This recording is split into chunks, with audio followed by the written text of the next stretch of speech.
ये आकाशवाणी देहरादून है। प्रस्तुत है प्रादेशिक समाचार। पहले मुख्य समाचार। प्रदेश में पर्वतीय क्षेत्रों में विभिन्न स्थानों पर भूस्खलन से सड़क यातायात प्रभावित। कुमाऊं मंडल सहित गढ़वाल के पौड़ी और चमोली में भारी बारिश का अलर्ट। उत्तरकाशी जिले में भारी बारिश के कारण जिला प्रशासन ने गोमुख जाने पर रोक लगाई। राष्ट्रपति द्रौपदी मुर्मू ने रक्षा अलंकरण समारोह में रक्षा और पुलिस कर्मियों को वीरता पुरस्कार प्रदान किए। उत्तराखंड से भी 3 सैन्य अधिकारियों को किया सम्मानित। और उत्तराखंड के umbrella brand house of Himalayas के उत्पाद अब अमेजन इंडिया पर भी उपलब्ध।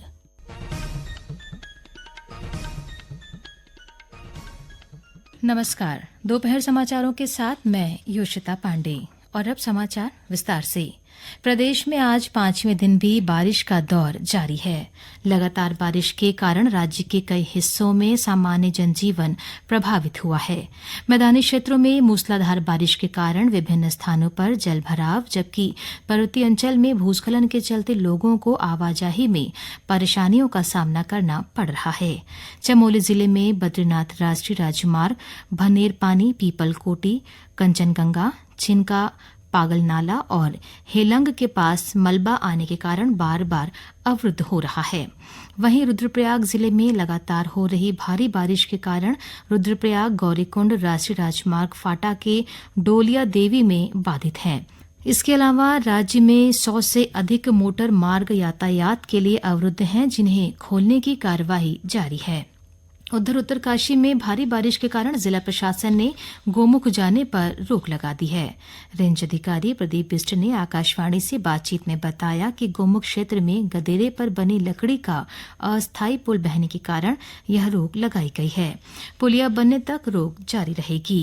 गंगोत्री राष्ट्रीय राजमार्ग हेलगूगाड और यमुनोत्री राष्ट्रीय राजमार्ग धरासू और डाबरकोट के पास मलबा आने के कारण बार बार आवाजाही के लिए बंद हो रहा है। प्रशासन ने मौके पर मलबा हटाने की मशीनों को तैनात रखा है। वहीं पिथौरागढ़ जिले में लगातार हो रही भारी बारिश से काली और गोरी नदी का जलस्तर खतरे के निशान के करीब पहुंच गया है। इसी बीच मौसम विभाग ने कुमाऊं क्षेत्र के सभी जिलों और गढ़वाल में पौड़ी तथा चमोली में कल तक अत्यधिक भारी बारिश का रेड अलर्ट जारी किया है। साथ ही राज्य के अन्य क्षेत्रों में भी भारी बारिश का ऑरेंज अलर्ट जारी किया गया है। मौसम विभाग की चेतावनी के मद्देनजर आम जनता को सतर्क रहने की सलाह दी गई है। देहरादून में जिलाधिकारी सोनिका ने अधिकारियों को वर्षा के दौरान सतर्कता बरतने और फोन खुला रखने के निर्देश दिए। उन्होंने नगर निगम के अधिकारियों को नालियों की सफाई करवाने और लोक निर्माण विभाग और भारतीय राष्ट्रीय राजमार्ग प्राधिकरण को सड़क किनारे जल निकासी व्यवस्था को दुरुस्त रखने को कहा है।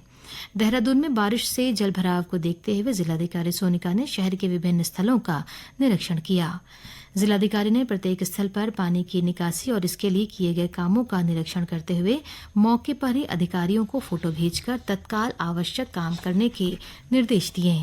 स्नातकोत्तर चिकित्सा पाठ्यक्रमों में दाखिले के लिए राष्ट्रीय पात्रता प्रवेश परीक्षा नीट 11 अगस्त को 2 पारियों में आयोजित की जाएगी। राष्ट्रीय आयुर्विज्ञान परीक्षा बोर्ड ने इसके लिए संशोधित समय सारणी जारी की है। यह परीक्षा पिछले महीने होनी थी, लेकिन अन्य प्रतियोगिता परीक्षाओं पर लगे आक्षेप के कारण इसे ऐन वक्त पर रद्द कर दिया गया था। केंद्र सरकार ने कहा है कि प्याज की कीमतें स्थिर हो रही हैं। उपभोक्ता कार्य, खाद्य और सार्वजनिक वितरण मंत्रालय ने कहा कि पिछले साल की तुलना में इस सत्र में प्याज का उत्पादन कम होने के कारण घरेलू बाजार में प्याज की उपलब्धता इस वर्ष रबी मौसम में 191 लाख टन प्याज का अनुमानित उत्पादन घरेलू खपत को पूरा करने के लिए पर्याप्त है। साथ ही खरीफ प्याज का उत्पादन 3,61,000 हेक्टेयर क्षेत्रफल में हो रहा है, जो पिछले वर्ष की तुलना में 27% अधिक है। राष्ट्रीय दृष्टि दिव्यांगजन सशक्तिकरण संस्थान देहरादून में अब दृष्टि बाधित बच्चों को ऑडियो लाइब्रेरी का लाभ अपने फोन पर भी मिल सकेगा। अब फोन कॉल के माध्यम से बच्चे अपने पुस्तक की जानकारी के साथ ही सरकारी योजनाओं के बारे में भी जान पाएंगे। इसके साथ ही एक टोल फ्री नंबर भी मुहैया कराया जाएगा। ऑडियो लाइब्रेरी का लाभ देश भर के दृष्टि बाधित बच्चों को मिलेगा। संस्थान के कार्यकारी निदेशक मनीष वर्मा ने बताया कि national association for the blind Delhi के साथ ऑडियो लाइब्रेरी के संचालन को लेकर एक अनुबंध हुआ है। जल्दी देहरादून में भी ऑडियो लाइब्रेरी का संचालन किया जाएगा। एक MOU जो है national association for the blind उनके साथ किया है। इसके अंतर्गत जो दृष्टि दिव्यांग बच्चे हैं वो जो उनके पढ़ने में जो किताबें आती हैं विभिन्न जो टॉपिक्स के ऊपर, तो उसमें एक फैसिलिटी रहेगी IVR की, तो वो उस पर कॉल करके उन किताबों को सुन सकते हैं। इसमें खास बात यह है कि इसमें आपको 5G का फोन की जरूरत नहीं रहेगी। आप जो 2G 3G जो फोन नॉर्मली रहते हैं आप उनसे भी उनको कॉल कर सकते हैं और उस किताब के बारे में पूरी की पूरी आप जानकारी प्राप्त कर सकते हैं। ये समाचार आकाशवाणी के देहरादून केंद्र से प्रसारित किए जा रहे हैं।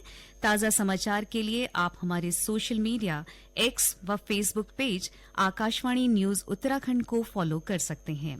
साथ ही ये समाचार हमारे YouTube channel Akashvani news Uttarakhand पर भी उपलब्ध हैं। राष्ट्रपति द्रौपदी मुर्मू ने सशस्त्र बलों, केंद्रीय सशस्त्र पुलिस बलों और राज्य और केंद्र शासित प्रदेश पुलिस के कर्मियों को 36 वीरता पुरस्कार प्रदान किए। नई दिल्ली में कल राष्ट्रपति भवन में आयोजित रक्षा अलंकरण समारोह चरण 1 में ये पुरस्कार प्रदान किए गए। इनमें 10 कीर्ति चक्र और 26 शौर्य चक्र शामिल हैं। 7 कर्मियों को मरणोपरांत कीर्ति चक्र और शौर्य चक्र से सम्मानित किया गया है। राष्ट्रपति ने सैफुल्ला कादरी को मरणोपरांत शौर्य चक्र से सम्मानित किया। राष्ट्रपति ने उत्तराखंड के para commando major Digvijay Singh Rawat को कीर्ति चक्र से सम्मानित किया। साथ ही ग्रेनेडियर्स 55वीं बटालियन के मेजर सचिन नेगी और आर्म्ड कोर 44वीं बटालियन के मेजर रविन्द्र सिंह रावत को शौर्य चक्र से सम्मानित किया गया। मुख्यमंत्री पुष्कर सिंह धामी की उपस्थिति में सचिवालय में उत्तराखंड के umbrella brand house of Himalayas व अमेजॉन इंडिया के बीच अनुबंध किया गया। इस अवसर पर मुख्यमंत्री ने अमेजॉन इंडिया के ई-मार्केटिंग पोर्टल पर हाउस ऑफ हिमालयाज की विधिवत लॉन्चिंग की। मुख्यमंत्री ने ई-मार्केटिंग पोर्टल से उत्तराखंड के स्थानीय उत्पादों की खरीदारी भी की। मुख्यमंत्री ने कहा कि प्रधानमंत्री नरेंद्र मोदी ने दिसंबर में इन्वेस्टर समिट के दौरान हाउस ऑफ हिमालयाज ब्रांड की लॉन्चिंग की थी। उन्होंने कहा कि इस ब्रांड को लॉन्च करने का उद्देश्य प्रदेश के स्थानीय उत्पादों को वैश्विक स्तर पर पहुंचाना है। मुख्यमंत्री ने कहा कि हाउस ऑफ हिमालयाज ब्रांड में शामिल उत्पादों की प्रोसेसिंग व उत्पादन का अधिकांश कार्य स्वयं सहायता समूह के माध्यम से किया जाता है। इससे ऐसे समूहों की आजीविका को मजबूत करने के प्रयास किए जा रहे हैं। मुख्यमंत्री ने ग्राम्य विकास सचिव को हाउस ऑफ हिमालयाज ब्रांड के विभिन्न उत्पादों की कैटेगरी बनाने को कहा, जिसमें GI टैगिंग वाले उत्पाद, ऑर्गेनिक उत्पाद, खाद्य उत्पाद, सगंध उत्पाद शामिल होंगे। मुख्यमंत्री पुष्कर सिंह धामी ने राज्य के हाउस ऑफ हिमालयाज ब्रांड को वैश्विक स्तर पर लाने के प्रयास करने को कहा। सचिवालय में आयोजित ग्राम्य विकास विभाग की समीक्षा के दौरान श्री धामी ने कहा कि हाउस ऑफ हिमालयाज को वैश्विक स्तर पर ले जाने की योजना को सितंबर तक धरातल पर लाया जाए। उन्होंने उत्पादों की गुणवत्ता, पैकेजिंग और मार्केटिंग का विशेष ध्यान रखने के निर्देश दिए। उन्होंने कहा कि अल्मोड़ा के हवालबाग और पौड़ी जिले कोटद्वार में बनाए गए रूरल बिजनेस इक्यूबेटर सेंटर की तरह ही राज्य के सभी जिलों में जल्द रूरल बिजनेस इक्यूबेटर सेंटर बनाए जाएं। युवाओं और स्वयं सहायता समूहों को स्वरोजगार के क्षेत्र में बढ़ावा देने में इनकी महत्वपूर्ण भूमिका होगी। मुख्यमंत्री ने अधिकारियों को जनता से जुड़ी 15 महत्वपूर्ण योजनाओं को चिन्हित करने के निर्देश दिए। इन योजनाओं के सफल क्रियान्वयन के लिए जिलावार रैंकिंग की व्यवस्था भी करने को कहा। बैठक में बताया गया कि हाउस ऑफ हिमालयाज माध्यम से आगामी 3 वर्षों में 25 करोड़ की बिक्री का लक्ष्य रखा गया है। संचार मंत्रालय ने देश में हाल ही में मोबाइल सेवा शुल्क में वृद्धि के बारे में कहा कि मोबाइल सेवा बाजार मांग और आपूर्ति के माध्यम से संचालित होता है। हाल ही में 3 निजी कंपनियों और 1 सार्वजनिक मोबाइल कंपनी ने सेवा शुल्क में वृद्धि की है। मंत्रालय ने कहा कि सरकार ग्राहकों के हितों की रक्षा करने, नवीनतम प्रौद्योगिकियों में निवेश करने के साथ व्यवस्थित विकास को बढ़ावा देने और वित्तीय व्यवहार्यता सुनिश्चित करने पर ध्यान दे रही है। मंत्रालय ने कहा कि सरकार की नीतियों और नियामक ढांचे के परिणामस्वरूप भारत में मोबाइल ग्राहकों के लिए लागत सबसे कम है। भारत निर्वाचन आयोग ने विधानसभा उपचुनाव के मद्देनजर 10 जुलाई को सुबह 7 बजे से शाम 6 बजे तक के लिए एग्जिट पोल को प्रतिबंधित किया है। उत्तराखंड में चमोली जिले के बद्रीनाथ व हरिद्वार जिले के मंगलौर में उपचुनाव होना है। इसके चलते किसी भी प्रकार के एग्जिट पोल का आयोजन करने और प्रिंट या इलेक्ट्रॉनिक मीडिया द्वारा इसके परिणाम के प्रकाशन पर प्रतिबंध रहेगा। इसके साथ ही मतदान समाप्ति के लिए निर्धारित समय से लेकर 48 घंटे पूर्व की अवधि के अंतर्गत किसी भी इलेक्ट्रॉनिक मीडिया में ओपिनियन पोल या अन्य सर्वेक्षण के परिणामों सहित किसी भी चुनावी प्रक्रिया को प्रदर्शित करना भी प्रतिबंधित रहेगा। Corbett tiger reserve Ramnagar Uttar Pradesh के अमनगढ़ टाइगर रिजर्व के अधिकारियों और कर्मचारियों के एक संयुक्त दल ने कोऑपरेशन मानसून के अंतर्गत वन और वन्यजीवों की सुरक्षा सुनिश्चित करने के उद्देश्य से फ्लैग मार्च किया। वन अधिकारी आकाश गंगवार के नेतृत्व में हुए फ्लैग मार्च कालागढ़ रेंज से शुरू हुआ और ढेला रेंज पर जाकर संपन्न हुआ। इस दौरान कॉर्बेट टाइगर रिजर्व की दक्षिण सीमा की सघन गश्त की गई और दक्षिण सीमा पर स्थित विभिन्न गांवों में ग्रामीणों के साथ बातचीत कर क्षेत्र के विभिन्न संवेदनशील स्थानों की जांच की गई। अंत में मुख्य समाचार एक बार फिर।